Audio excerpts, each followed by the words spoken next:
ទី3គឺប្រើប្រាស់កងកម្លាំងប្រអាវុធឃើញតែបរហាញយុទ្ធោបករណ៍ឃើញតែបរហាញយន្តហោះបរហាញដ្រូនមានអាដ្រូនដាក់គ្រាប់បែកតម្លាក់វាមានអារ៉ាក់ក្រោះបាទហើយបរហាញស្អីអត់ហ្នឹងខ្ញុំវាពិបាកខ្ញុំអាដាមទាសីហាប្រាប់ហើយថាខ្ញុំគ្មានរ៉ាក់ក្រោះគ្មានអីខ្ញុំមានតែអាបាញ់រ៉ាក់ក្រោះអារ៉ាក់ក្រោះមួយគ្រឿង5លានខ្ញុំអានេះមួយដើម100000អាហ្នឹងដូចបាញ់ឆេះអាហ្នឹងដូច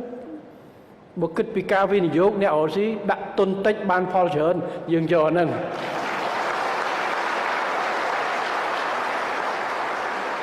យន្តហោះមួយគ្រឿង20-30លានថែទាំទាំងអូពីលុត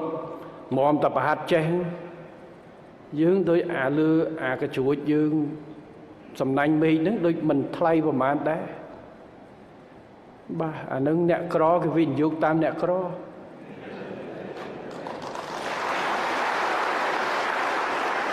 ប៉ុន្តែអ្វីដែលសំខាន់ហេតុអីបានជាកម្ពុជាមានគ្រឿងទាំងការពារប្រឆាំងរ៉ាក់ក្រោះទាំងការពារប្រឆាំងយន្តហោះភាគច្រើនគឺយើងរៀបចំទ័ពយើងដើម្បីការពារជាតិមិនមែនដើម្បីវាយលុកដណ្ដើមទឹកដីអ្នកណាគេទេអញ្ចឹងការរៀបចំរបស់យើងមានតែប៉ុណ្្នឹង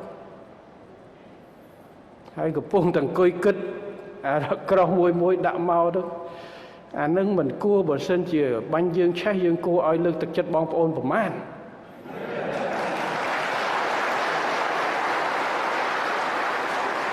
អាហោះអានឹងអាស្អីនឹងបង្ហាញមកហ្នឹងបើសិនបងប្អូនណាដាក់ឆេះតើលើកទឹកចិត្តគាត់ប្រមាណយើងគិតអានឹងទៅវិញកំពុងតែពិចារណាមិនមែនជាការប្រមាថប៉ុន្តែបើអ្នកបញ្ចេញបែបនេះហើយគម្រាមរបស់យើងសិតអីតបគេមកបាញ់តបខ្មែរធ្វើជីធ្វើអីអ្នកឯងថាចុះរឿងតាម Facebook ខ្ញុំមិនទេប៉ុន្តែសុំកុំប្រមាថឲ្យសោះកម្ពុជាមិនមែនចង់ធ្វើសង្គ្រាមទេយើងឆ្អែតហើយប៉ុន្តែបើសិនជាមានការបំពានប្រើប្រាស់កងកម្លាំងប្រអាវុធយើងមានសមត្ថភាពគ្រប់គ្រាន់ហើយជាពិសេសឆន្ទៈដាច់ខាតរបស់កងកម្លាំងប្រអាវុធរបស់យើងនៅក្នុងការការពារទឹកដីទោះបីជាឧបករណ៍យើងមិនទំនើបខ្លាំងប៉ុន្តែទឹកចិត្តនិងឧបករណ៍បំពាក់គឺគ្រប់គ្រាន់ដើម្បីបំផ្លាញផែនការនិងបំផ្លាញកម្លាំងដែលចូលទន្ទ្រានទឹកដីរបស់យើងបាទនេះគឺជាការបាច់អត់មានពីណាក្បាលដីស្បែកស្ពាន់ទេចង់តែឯងមកពីប្រទេសដែលមានក៏ដោយ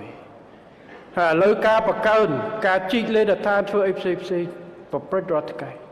ហើយការបើកព្រំដែននេះខ្ញុំក៏ពិបាកនិយាយខ្ញុំមិនដឹងថាតើជាគោលនយោបាយរបស់រាជរដ្ឋាភិបាលថៃយ៉ាងណាពលរដ្ឋរដ្ឋាភិបាលថៃតែងតែចង់សុំហើយសុំទៀតចរចាទ្វេភាគីដើម្បីបើកព្រំដែនឲ្យដូចព្រំដែនសំបីតែថ្ងៃទី14 JBC ដាក់ហ្នឹងក៏គេសុំដាក់ហ្នឹងក្នុងប្រធានបទ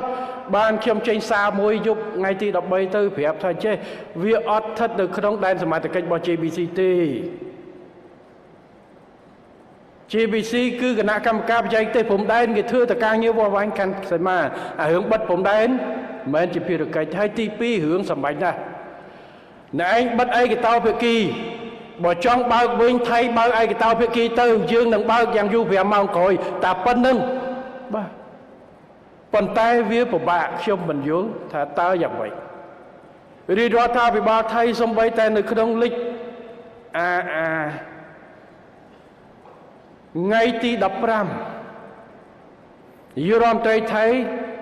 ទូទៅសម្ដេចតេជោក៏ចេញក្រោយបញ្ចប់ពីទូរស័ព្ទចប់ចុចទូរស័ព្ទមួយខ្ញុំសុំដូចគ្នាសុំធ្វើម៉េចយើងចរចាគ្នាបើកទ្វេភាគីទៅច្រកឡើងវិញទៅកុំឲ្យប៉ះពាល់ដល់ប្រជាជនខ្ញុំប្រាប់ថាអញ្ចេះកម្ពុជាក៏មិនចង់បិទដែរប៉ុន្តែកម្ពុជាមិនបានពេលដែលថៃបិទមិនបានពិគ្រោះយោបល់ជាមួយកម្ពុជាទេអញ្ចឹងបើកមិនបាច់ពិគ្រោះយោបល់ទេហើយកម្ពុជាសម្បទានណាស់ដែលយើងប្រាប់ថាបើអ្នកឯងបើកខ្ញុំនឹងបើក5ម៉ោងក្រោយយ៉ាងយូរនេះគឺជាសម្បទានហើយព្រោះកម្ពុជាមានសិទ្ធិបិទជាអចិន្ត្រៃយ៍តួអ្នកឯងធ្វើម៉េចក៏មិនចាំដែរតែយើងសម្បទានដល់ប្រព័ន្ធ អ្នកឯងបិទដោយមិនពិគ្រោះយោបល់ជាមួយយើងផ្ទះកភ្លៀងយើងផាំងហើយដល់មកហើយសូមអង្គុយចរចាគ្នាយកស្មើគ្នាបើកបុណ្យទៅហើយខ្ញុំមិនឃើញជាជនថៃម្នាក់លក់អីអត់ចេញមកសម្រាប់ធ្វើអត្តកិច្ចខ្ញុំសោកស្ដាយតាបាទហើយខ្ញុំសង្ឃឹមថាថៃដោយសារលក់របស់មិនចេញខ្ញុំសង្ឃឹមថាការបិទការបើកដោយឯកតោភាគីរបស់ថៃនេះគួរគិតគូរពីអត្ថប្រយោជន៍របស់ប្រជាពលរដ្ឋជាពិសេសអ្នកលក់ដូរនៅតាមព្រំដែនអ្នកធ្វើពាណិជ្ជកម្មតាមព្រំដែនអញ្ចឹងបាល់នៅក្នុងដៃរបស់កងទ័ពថៃហើយមិនមែននៅយើងទៀតទេខ្ញុំឲ្យបាល់ឲ្យអ្នកឯងសុទ្ធហើយទៅឲ្យអ្នកឯងសម្រេចបើកពេលណាយើងតាម5ម៉ោងក្រោយដឹងដើម្បីយើងឆ្លើយតបដល់សេរីបញ្ហាអញ្ចឹងកុំមកចោទកម្ពុជាស្រួលណាស់ចង់បើកហើយខ្ញុំបញ្ជូនសារនេះទៅប្រជាជនខ្មែរនិងប្រជាជនថៃដែលចង់ឲ្យស្ថានភាពជាប់ព្រំដែនបើកទៅដូចដើមវិញគឺឲ្យកងទ័ពថៃបើកដោយឯកតោភាគីមុនទៅកម្ពុជានឹងបើកឡើងវិញបញ្ហានឹងដោះស្រាយងាយដោយបកជ័យបាទអញ្ចឹងវាអាស្រ័យទៅលើកងទ័ពថៃអញ្ចឹងពេលដែលនាយករដ្ឋមន្ត្រីថៃរដ្ឋាភិបាលថៃតែងតែសុំចរចាបើកច្រកវិញមេទ័ពថៃនៅខាងក្រោមបិទបើកបន្តទៀតឥឡូវសួរនៅពេលម្នាក់មកចង់ចរចាមកយើងម្នាក់ទៀតបន្តវាយយើងរហូតបិទបើកឯកតោភាគីតើឆន្ទៈពិតប្រាកដនៅកន្លែងណាឲ្យខ្ញុំជឿទេជឿពីណាឥឡូវនិយាយមួយខាងលើខាងក្រោមអត់ស្ដាប់អញ្ចឹងឲ្យមានការឯកភាពផ្ទៃក្នុងទៅសម្រាប់កម្ពុជាខ្ញុំមិនចង់ដឹងរឿងណែឯងឯកភាពទេខ្ញុំចង់ដឹងជាក់ស្ដែងនៅលើដីនៅពេលណាដែលបរាសនឹងបើកដូចដើមវិញមិនថារដ្ឋាភិបាលបើកឬមួយក៏យោធាបើកអ្នកណាក៏ដោយឲ្យតែមានអំណាចពិតប្រាកដនៅថៃធ្វើការបើកពិតប្រាកដទៅកម្ពុជានឹងបើកវិញអ្វីៗនឹងទៅដូចដើមវិញនេះជាបញ្ហាហើយបើយើងចង់ចរចាកងទ័ពព្រំដែនបើកសិនអញ្ចឹងបានកន្លងទៅមានការចង់ជួបគ្នារឿង ABC ខ្ញុំបានចេញគោលការណ៍ផ្លាស់ទៅក្រសួងការពារជាតិដរាបណាព្រំដែនមិនបើកឡើងវិញទេគ្មានការជួបជជែកគ្នាជាផ្លូវការ ABC GBC នោះទេ ABC គឺដឹកនាំដោយភូមិភាគ GBC គឺដោយរដ្ឋមន្ត្រីក្រសួងការពារជាតិអញ្ចឹងដើម្បីចាប់ផ្ដើមការចរចានិយាយគ្នាឡើងវិញទីមួយត្រូវរៀបចំបរិយាលក្ខណ្ឌឲ្យវាសមស្របបានបង្កើតទំនុកជុកចិត្តគ្នាឡើងវិញព្រោះបើរឿងព្រំដែនមិនមានទំនុកចិត្តគ្នាផងទៅនិយាយរឿងទាហានវិញអញ្ចឹងទី1គឺបើកព្រំដែនដែលងាយស្រួលបំផុតគឺបញ្ជាក់នៅឆន្ទៈទាំងសងខាងដោយមិនចាំបាច់ចរចាវាស៊ីម៉ោងវាអត់វាឈឺក្បាលពេកឥឡូវយើងដាក់លើតុហើយដកទៅយើងដកដែររឿងព្រំដែនបើកដូចធម្មតាប្រជាជនធ្វើដំណើរម៉ោងប្រហែលម៉ោង6ដល់ម៉ោងប្រហែល6ល្ងាច6ព្រឹក6ល្ងាច6ព្រឹកដល់10ល្ងាច10យប់បាទដូចដើមវិញ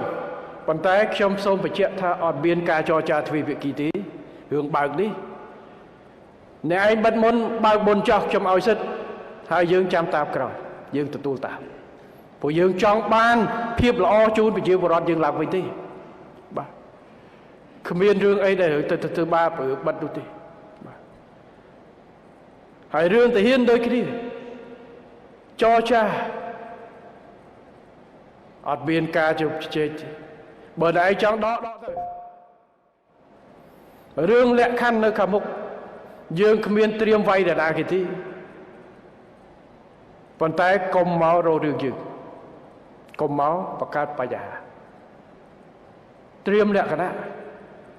គេថាចង់ចរចាដកតបពេលជាមួយគ្នាគឺនៅឈុះផ្លូវឈុះអីរត់នេះគឺជាបញ្ហាអញ្ចឹងខ្ញុំសូមឲ្យយកឱកាសនេះដើម្បីបញ្ជាក់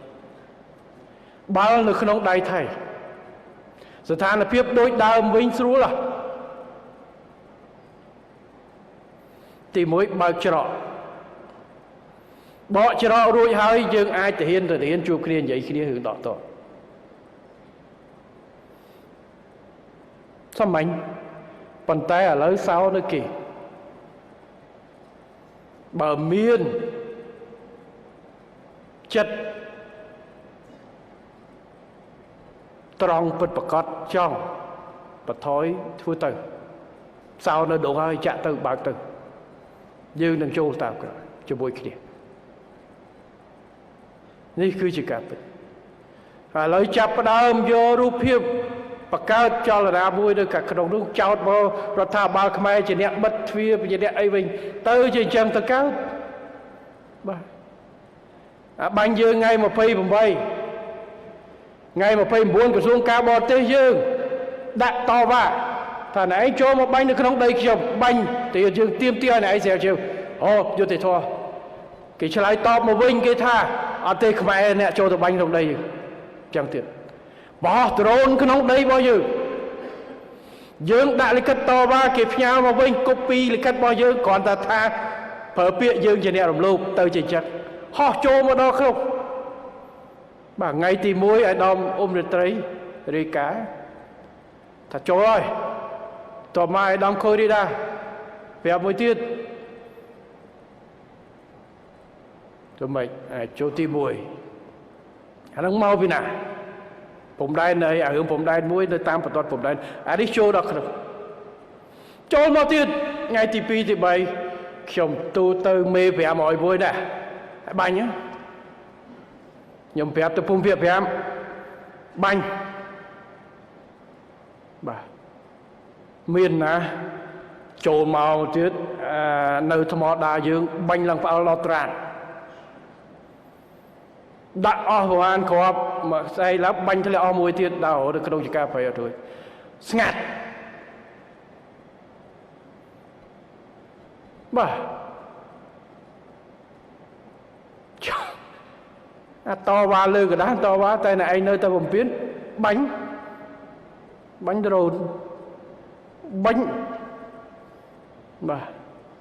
nó tới đôi chặt rồi nếu nó khai cặp lương đấy vậy thôi